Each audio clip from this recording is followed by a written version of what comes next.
Hi, and welcome to the show. Subscribe at kevinmd.com/podcast.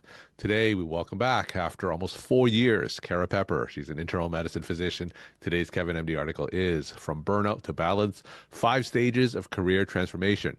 Kara, welcome back to the show. Thanks for having me. All right, so tell us about your latest article and what it's about. Yeah, so I think in this season of, it's not even post-COVID because we're still in it, there's a lot of ups and downs that people are feeling, trying to figure out what comes next for them personally and professionally. And more physicians are trying to figure out, should they stay in medicine, should they leave, or should they just make a pivot that makes their career more sustainable? Yeah. And so as someone who's now in my 7th year of coaching and personally gone through massive transformation, leaving my practice, starting a practice that grew to 17 states and being in solo, here I am in my clinic. This transformation process of getting unstuck to finding your voice and figuring out what comes next is where I spend a lot of time supporting my colleagues. And so that's what the article was really based on. So it's a very predictable process of transformation. It's basically 5 general steps. We all learned about the stages of change as we're coaching our patients on behavioral change. But I would describe those 5 steps as the first, just feeling stuck. This is the water cooler talk of like, everything's hard, everything's miserable, healthcare is broken. I guess this is just how it is, right? You feel like nothing's going to get better. There's things that can be done in each one of these stages to help you find some breathing room and take the next step. So if you are profoundly burned out and you are struggling with depression or anxiety, even if you're high performing, the first step that you need is really just to take some breathing room, to Hmm. find some space, to edit your life, meaning there's a season for everything. You do not need to be the head of the committee. You do not need to be on the PTA. If you have FMLA leave in your access, like absolutely taking a leave of absence is important just to get your head on. If we're in that like fight or flight space, making balanced decisions about what comes next is virtually impossible. Once people actually get some breathing room and get out of that sympathetic drive, the next is just to notice your own suffering. Like what Hmm. is working great for you and what is not. Figuring out what feels really good is a huge key into what comes next. And so the question that I often ask people in that stage of life is like, what actually makes you mad? What makes you resentful? I used to be so angry when people would ask me to like go play tennis at 10 in the Hmm. morning. Yeah. Not that I have any hand-eye coordination as an internist, but I really just wanted the freedom to have autonomy over my Yeah. schedule. And I would be so angry with these folks. So what are the things that really frustrate you? And what is that signaling that you really need in your life?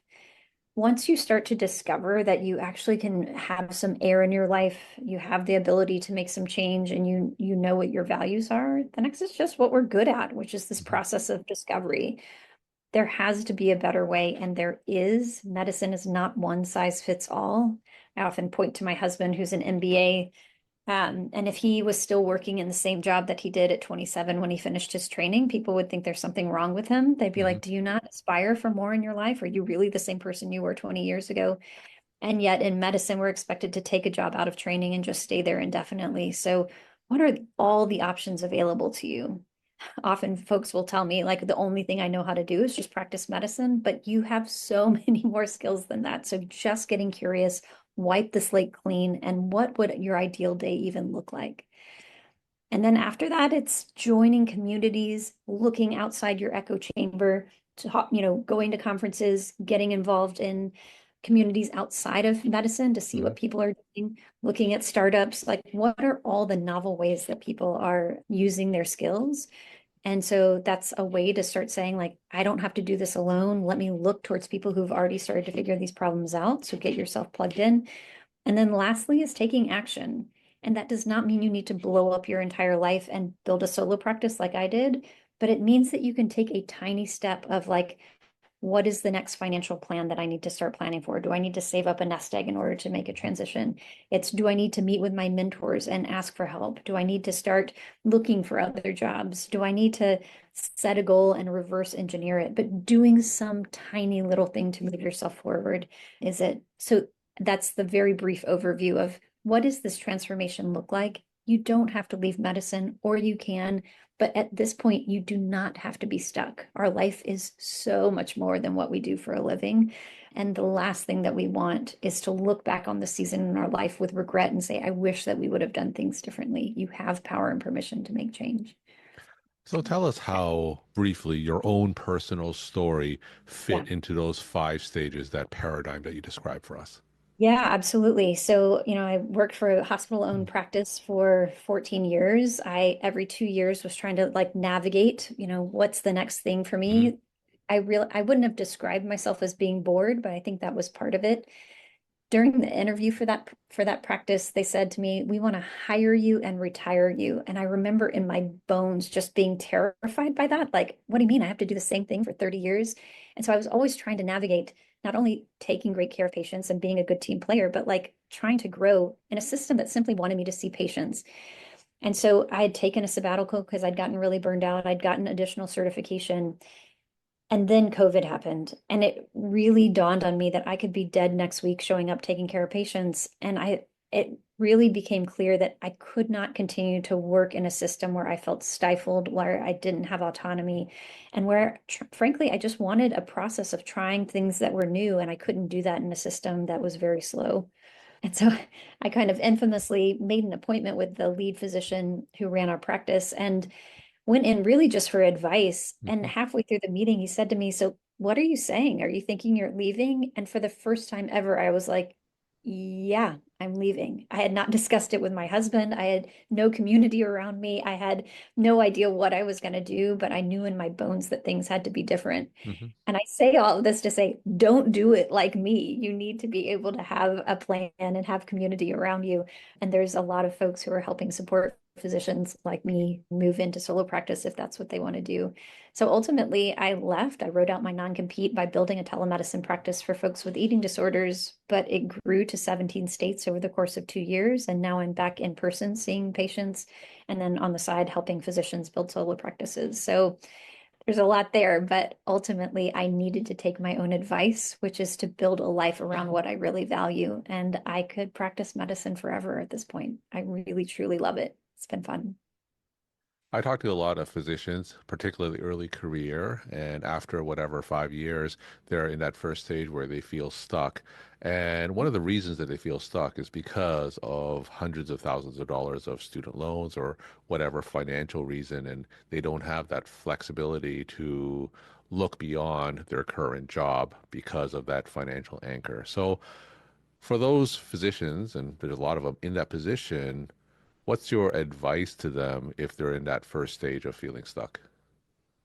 Yeah, we know that if you look at the data for physicians who've graduated in the past 6 years, the average length of stay that people are staying in their first job is about 2 years. People Hmm. join because of perceived financial security, and they leave because of the culture and the leadership. Yeah. And what I would argue is that you have so many skills. It's not just practicing medicine in the very first job that you took. You can practice medicine in many different ways. And while, yes, I mean, not everyone has this magic trust fund that's going to pay off their student loans, it is a financial consideration, but it is not a limitation. One of the benefits of my previous job was that there was a pension associated with for physicians, and every time I'd come home telling my husband, I'm so burned out, I can't do this anymore, he'd be like, but the pension, there's going to be this Hmm. financial payoff, just hang on a little longer. And I would tell people, just like I needed to go look at the data. Like, how much money are we talking about here? Hmm. And what are all the ways that I can recoup those losses? And when I really sat down and did the math, not the emotional math, but the math, it did not make any sense for me to stay another 15 years in order to recoup that. So we make data-driven decisions in our business, in our clinical lives every day. So like make data-driven decisions around this and understand that there's many ways that you can pay your loans off. You do not have to stay in the first job that you take out of training. And I do think, honestly, Kevin, we don't do a good job preparing our newest colleagues in how to anticipate these changes in our first couple of years. We think of residency or fellowship graduation as the finish line, Hmm. but it's the steep learning curve of our career. We've got a lot of personal things going on in that decade of life. And I think we, as mid-career physicians or senior physicians, need to be preparing our youngest colleagues to say, this is what you're going to be in for, not just in the culture of medicine and the clinical skills, but what does this mean financially and how can we Hmm. help support people through that transition? So, as part of your discovery, of course, you created this practice, this telemedicine practice that's in 17 states. You do a lot of coaching, of course, of other clinicians as well. What are some other examples of successful physicians who've looked beyond their clinical practice? You mean people who have left clinical medicine entirely? Either left clinical medicine entirely or found something that supplemented what they did in clinical medicine. Yeah. So, I mean, of course, as a physician coach, I know lots and lots of people who are doing coaching, but I think the folks who are not doing that, yes, we hear about people doing real estate. Yes, we hear about people doing other financial models like that, but following the things that make you Hmm. uniquely is huge. There are physicians who are writing books. There are people who are doing ancillary service lines, like they understand revenue cycle management, for example, and they built businesses around that because they knew it so well. They had to figure it out for their clinical practice.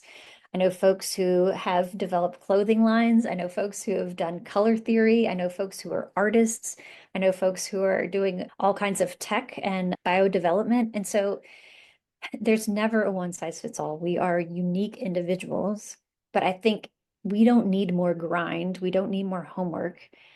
There is a way to follow what makes you uniquely you and use that to develop even just a hobby. And you never know that that may turn into a side hustle that actually like produces revenue that supplements your clinical income. As people start to transition to something new, there's usually about a 2-year transition period where people need some sort of self-funding, whether it's working as a consultant, doing medical expert work, doing telemedicine work. There's all kinds of avenues for us to use our skills to supplement our income as we're moving on to what's next. So this is why community is so important, because you don't have to figure this out. There are millions of us out there who are trying to figure out how to have sustainable careers, and people have ideas for you. So get plugged into those communities.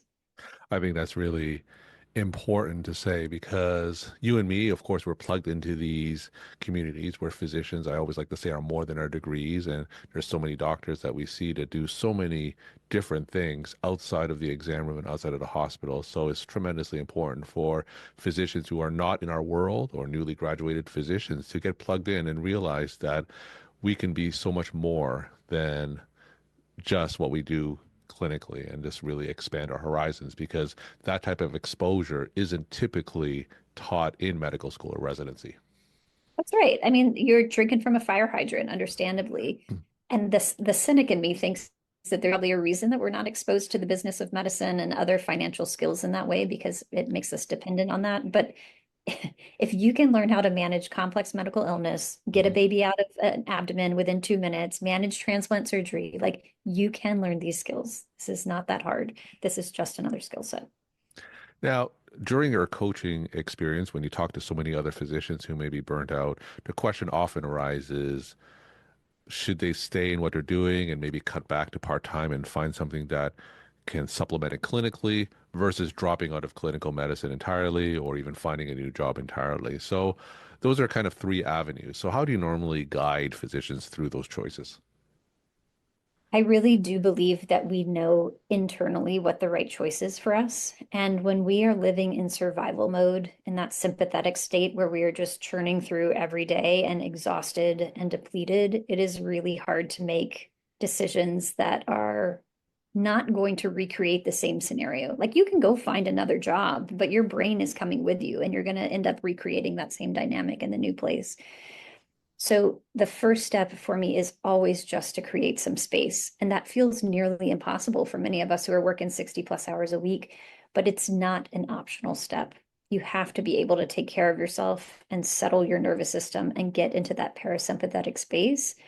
You know, it's like when you're walking the dog or like standing in the shower and all of a sudden you have this like brilliant idea where this like problem you've been trying to solve, the answer comes to you. It's that exactly. And so for some people, cutting back to point FTE may be the first step for them, just to clear some space for them to actually think straight so that they can make an informed decision that is going to change the trajectory instead of repeating the trajectory that they're already on. We're talking to Kara Pepper. She's an internal medicine physician and a physician coach. Today's Kevin MD article is From Burnout to Balance, 5 Stages of Career Transformation. Kara, let's end with some take-home messages that you want to leave with the Kevin MD audience. Yeah, absolutely. The reason I do this work is because I truly believe that physicians can change the world. We are, we have all of the skills, but we are often feeling just stuck, and that the only thing we know how to do is practice medicine. You are so much more than what you do for a living, and you have so much impact that you can make. And so, as we take care of our patients, we need to take care of ourselves.